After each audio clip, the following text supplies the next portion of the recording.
What's up, Plebheads? I'm Neo. And I'm Jdog. And welcome back to another review. We are the Balding Plebs, and today we're taking a look at Sundered. Quite possibly one of the smoothest, best playing, and best looking Metroidvania roguelike games we have ever played here on the channel. Let's jump right in and check out Sundered from Lotus Studios. I'm not going to talk at all because this game is pretty much Jdog's baby. So go ahead, take it away. All right, so in Sundered, basically you play as Ash, and she gets sucked down into this underworld, and your goal is to power up and explore and get shards and upgrade your character and survive. This game came out in July, and it is from Lotus Studios, the studio behind Jotun. Which was kind of the dwarven Icelandic game that they released a few years back. Was it Norse? Norse, with some of the Norse mythology behind it.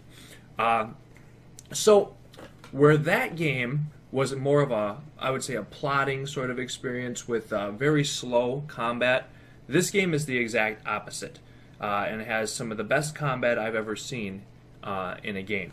This is a $20 title. And as you can see from this gameplay, the graphics in it are absolutely fantastic. All these are hand-drawn environments, and the graphics are just astonishing. So you guys can see some of this combat here, which is just phenomenal. For reference, it took me 18 hours to 100% to play through. I did the Embrace ending, which is where I embrace the darkness on all the abilities that you gain throughout the game. So it was an 18-hour playthrough. I 100%ed that playthrough. I found all of the perks that you can find. I embraced the darkness on every skill, and I had every single upgrade bought in the tree, which led me to the 500,000 shard achievement.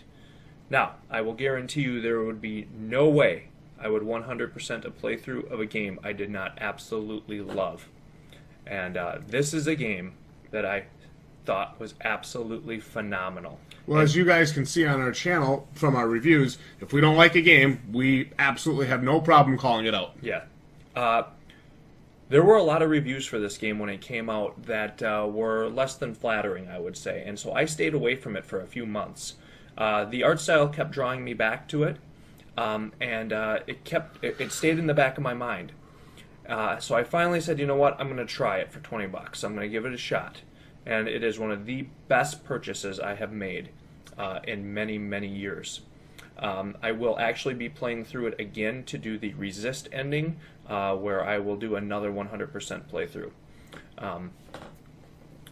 So let's talk about this game a little bit. The overall layout of each area is set, okay? But throughout each of the main areas, there are procedurally generated rooms within them. So your playthrough, every time you die, your playthrough is going to be a little bit different of the rooms. A lot of people had problems with this in some of the early reviews. I did not. Okay, it basically is a lot like Rogue Legacy, where the layout of the castle in that game changes every time you play. And Dead Cells. And Dead Cells. So there's a lot of similarities between this and Dead Cells as well.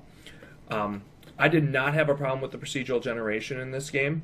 I had no problem looking at the map, finding out where I basically needed to go.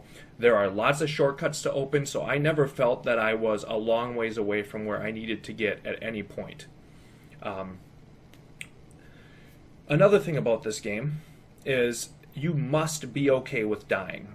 And I want to say that, and I want to say it very clearly. You're going to die. Okay? The game basically will throw hordes of enemies at you. You may be able to fight off one of those hordes or two of those hordes, but sooner or later, you're going to face a horde that will overpower you and kill you. It's part of the game. Okay? If you're the type of player who believes they should never die if they're good enough at a game, this game will not be for you. Okay? Because that's not how it works. You're going to die. You're going to get overwhelmed. It's part of it.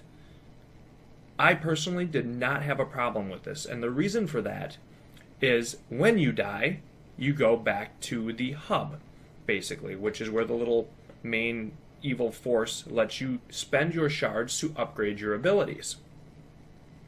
So here you can see a major horde coming in. So we're just trying to fight them up. We'll probably end up dying here, I'm pretty sure. And you'll see us go back to the hub to spend our abilities. So if you're the type of gamer that thinks, hey, I should be able to beat all these guys round one, no problem, it ain't going to happen. You're going to get killed sooner or later. Alright? So, when you die, you go back to the hub, where you will spend your shards and upgrade your character. I love this. Okay? Basically, it was one of those things where it was like, hey, when it's my time, it's my time. I go back to the hub, I buy upgrades, I come at it again, and guess what? I'm a little bit stronger, I survive a little bit longer, I get more shards, I go back, I upgrade my character some more. Rinse, wash, repeat. So, for me, as long as the game makes me feel like I'm making progress, I'm okay with dying. Do you like how I beat this boss here? Yeah, this was. You do beat him. Yeah, of course I do. That was awesome. Die. So I'll say that again. For me, if a game makes me feel like I'm making progress and getting better, I'm okay with dying. And this game did that in spades. There was never a death that I thought was a waste. I would either get a shortcut, discover a new room, find a new treasure, get a new perk, or get enough shards to buy an upgrade. So there you got a perk right there too. So I always felt that I was accomplishing something in every life that I had in this game. And that to me is very, very important.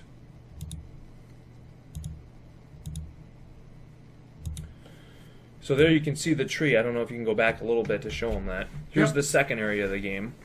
All of these areas are fairly expansive. Tons of things to find. Here's a shortcut right here.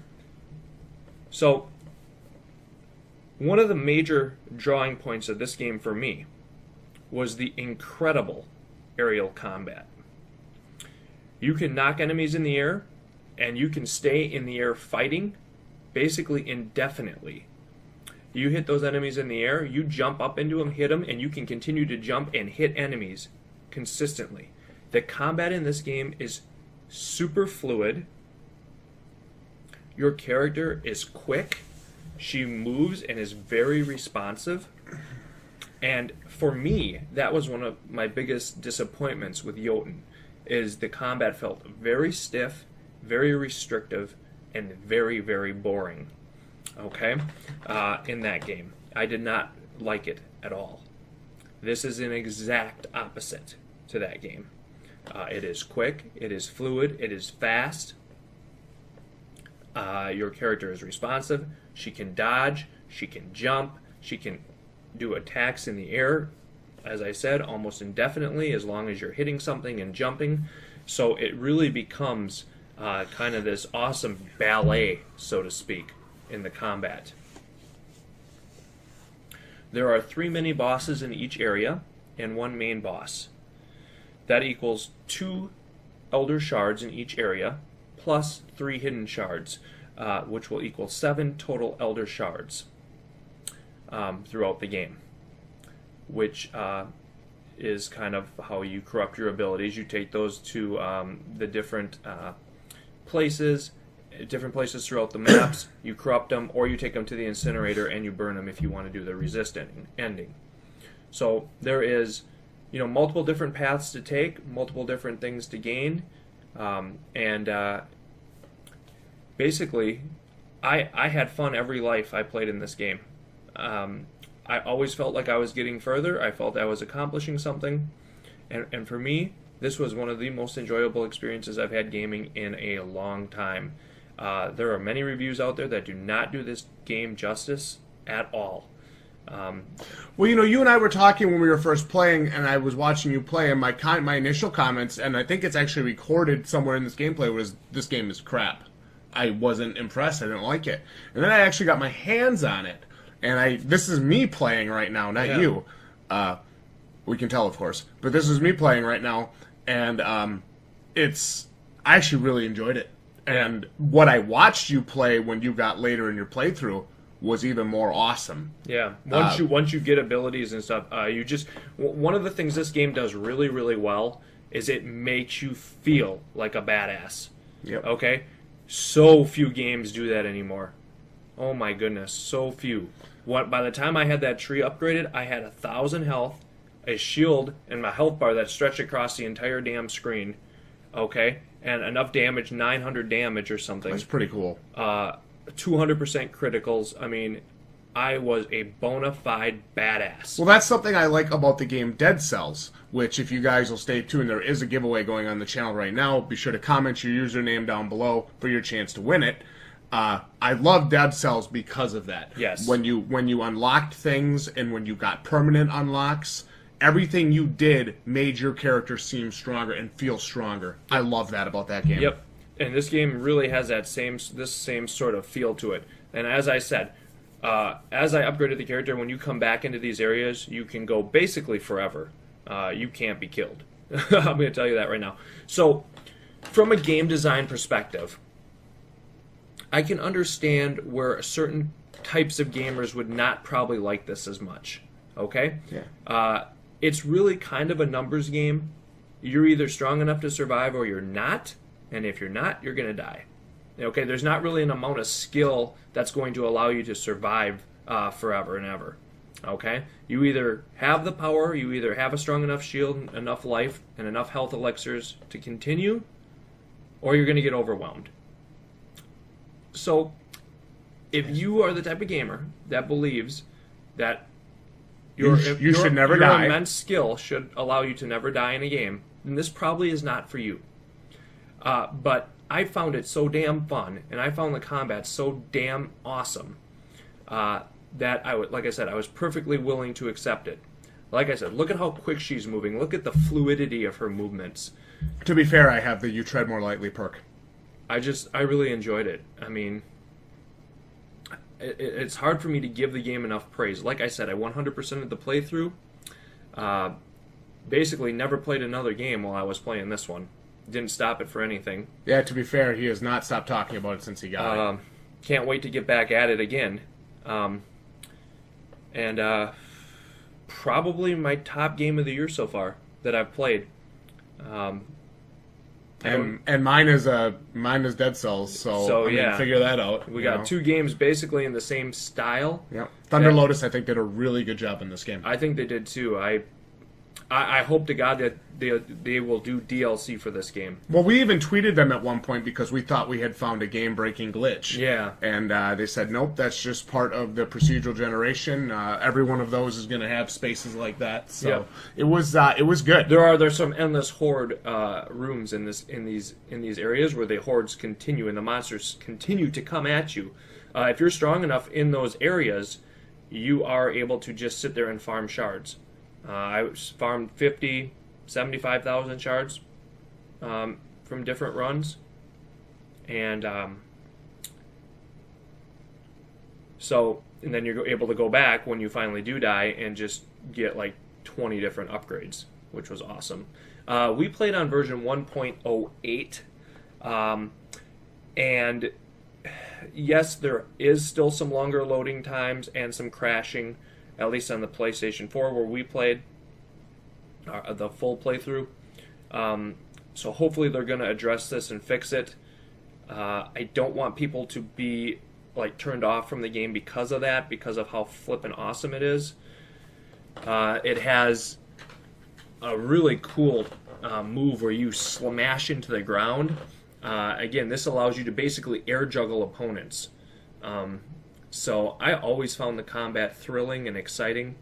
You're going to get into the third area. You're going to fight some huge monsters that will really test your skills. I don't know what more praise I can give the game. I like how the game allows for you to find everything in a playthrough. If you're willing to, it shows you on the map where you're able to go and where you're not, with locks that represent rooms you need different skills to get into, or rooms that are locked by a switch. So I thought the map layout in this game was excellent. I use it a lot. There are a lot of games being made these days that I think the maps suck, and they don't give you enough information at all. One of those would be Hob, which I just finished playing.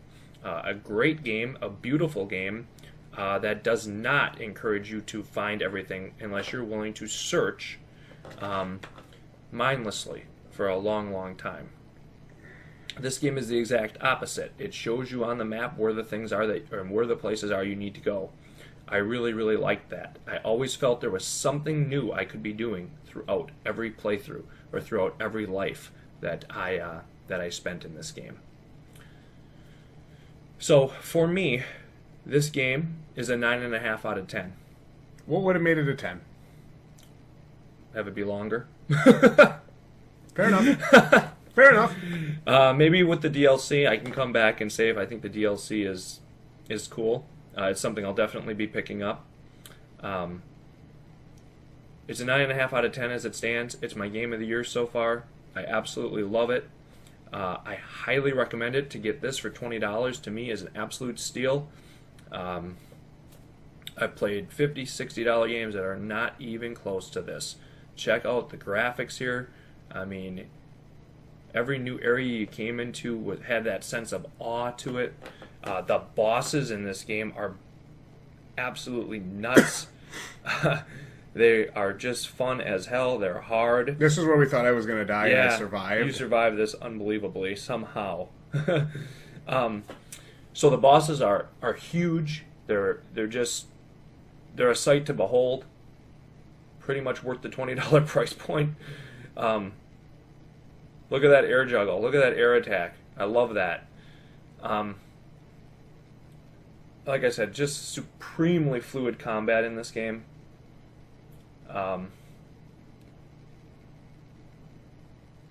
Awesome boss battles and a system, see that roll? Yes, a system of risk and reward that even when you die, you're making progress and you're feeling like you're getting stronger. You're continuing to get stronger, and you are becoming a bona fide, certified badass in your playthrough. Something I absolutely loved. Can't recommend this game enough. Like I said, I don't know what else to say. Buy the damn thing. Yeah, go check out Sundered. It's from Thunder Lotus Games. I'll be tweeting this to them as well. If you guys find anything in the game while you're playing that you want to point out to them, you can definitely connect with them on Twitter. They're very active with their fan base. Yeah, they are. And honestly, if they ever do watch this, I just hope they will seriously release DLC for this game, and that they will continue to make improvements, at least, especially on the PS4 system. That's where I did my playthrough. It does need some help with the loading times and some help with the crashes, because it does happen. It didn't ruin the game for me, but it was annoying. So hopefully they are working on that. I think they are. They have mentioned they are working on it, and I hope we're going to see more games like this in the future, because this was just an awesome experience. Well, there you have it. Our full in-depth review of our full playthrough of Sundered from Thunder Lotus Studios. Now, this is a game that I would say you really enjoyed. You talked about it a lot. You kept bringing it up. You kept mentioning it. I know we did some live streams where you sat there and played it for hours on end, and I was really glad to see that. It was nice to see a change of pace, because we played so many bad games, and we were finally starting to see games like Sundered that really held our attention. So that was fantastic. For me, when I played it, the video that we show where we do the review over the top there, that video is actually from my gameplay here on PC. I did not care for the game when I first played it. I was very off-put by it, but again, it wasn't necessarily my style of game at the time. As I spent more time with it here on the PC, and as I actually got going and got playing, I really found myself starting to enjoy it. The combat is very smooth. The graphics, like I said, are beautiful, and I like that you're always making progress in that game. That was something that kept my attention for our initial play here on PC. My final score from a rank of 0 to 5 balding pleb heads. 4 balding pleb heads out of 5. Very incredible game, very good game. Not necessarily my game of the year, not necessarily my vote for best game of the year, but I will give it 4 out of 5 for a final score. Jdog, this game's kind of been your baby. You really talk about how much you love this game. Take it away, man. Well, if I love it so much, that means I have to give it a coveted rating. And I am. I'm giving Sundered by Lotus Studios the coveted 5 out of 5 Balding Plebhead review score. What? The only drawback in this game to me is something that I think can be fixed, hopefully with an update, and that's just to resolve some of the frame rate and loading issues on the PlayStation 4 system. Otherwise, I absolutely love this game. It is my front runner for 2017's Game of the Year. It has fluid combat, superb aerial combat, great, beautiful graphics, hand-drawn, awesome environments. You get some of the procedural generation to keep things fresh. It is easy to collect almost all the abilities and visit the entire map. This game has incredible, awesome boss battles against huge, massive boss enemies, and a giant skill tree to continue to invest in and to continue to make progress in developing your character. So, yes, you're going to die, but that's basically part of the experience. And as long as you're okay with that simple fact, I think you'll really enjoy this game. I absolutely loved it. It's a $20 game. I mean, to me, it is an incredible value. I highly recommend it. For those of you who enjoy Metroidvania-style roguelikes, this game is a lot like Dead Cells in a lot of ways. And to me, it is a 5 Balding Plebheads out of 5, and my frontrunner for 2017's Game of the Year. I'm Neil. And I'm Jdog.